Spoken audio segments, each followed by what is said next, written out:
Hi, everybody. I'm coming to you today with a special message for the day. I was doing some other stuff, and my team was really guiding me to pick up these cards and to drop in with a message. So it is going to be messages for the guides, and this is your 24-hour message.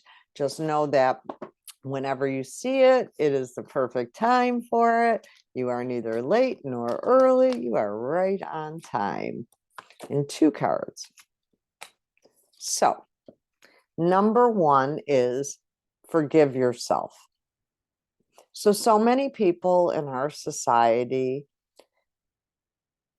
carry around guilt and shame for past thoughts, actions, and deeds.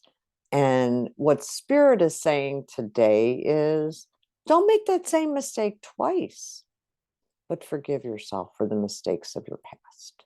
Living in that low vibrational energy of shame and guilt and sorrow will not change the past, but it will affect the future from having it be the best that it could possibly be. So forgive yourself and forgive others in this situation. And I'm being guided to share with you to check out the Ho'oponopono prayer. It's a simple prayer, but by golly, it sure does make a difference. Try it out. You can Google it and find it online. There are more in-depth programs for it you could take if you wanted to, but just doing this prayer, thinking of the person that maybe that you hurt or that hurt you, holding a picture of them in your mind's eye, or repeating their name, just focusing on them. And maybe if you're not good with either of those, get a picture of them, look at the picture of them and think these things, right? Repeat the Ho'oponopono prayer. And if possible, extend an olive branch wherever you can to make peace for things that maybe you didn't do properly. And last but not least, worry is a wasted emotion. So for those of you like myself that used to be constant worriers, I would think out every possible scenario of what could go wrong, right? And if it did go wrong, how I would react. And that's a definite trauma response, just pointing that out. But it is a waste of emotion. And so, just real quickly here, when I was going through my cancer diagnosis, I had done a ton of research on available chemotherapy treatments. And I knew that it was a possibility I was going to need chemotherapy. I was hopeful that I didn't. But when I progressed and I needed chemotherapy, I knew about it before my doctor's appointment because my information was in my medical portal.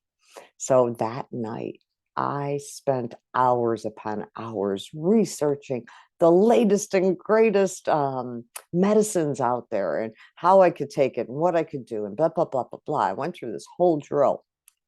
I mean, I really didn't sleep much that night, right?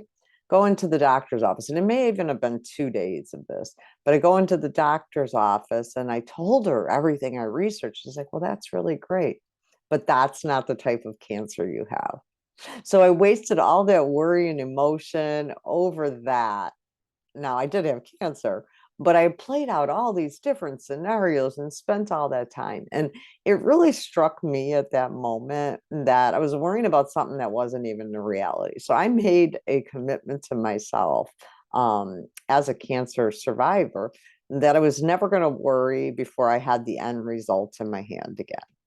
I just wasn't going to waste a precious moment worrying, because worrying takes you out of the present. And the only time we can truly enjoy our lives and everything is to be present. We can't be in the past and we can't be in the future. And worry is borrowing from the past mistakes and problems and bringing them into the future. Oh, what could go wrong now? So nowadays, what I do is I set the highest possible intention of what can go right, and I cling to that thought. Now, it may fall short, but it's still a lot higher than it would be from that worry emotion.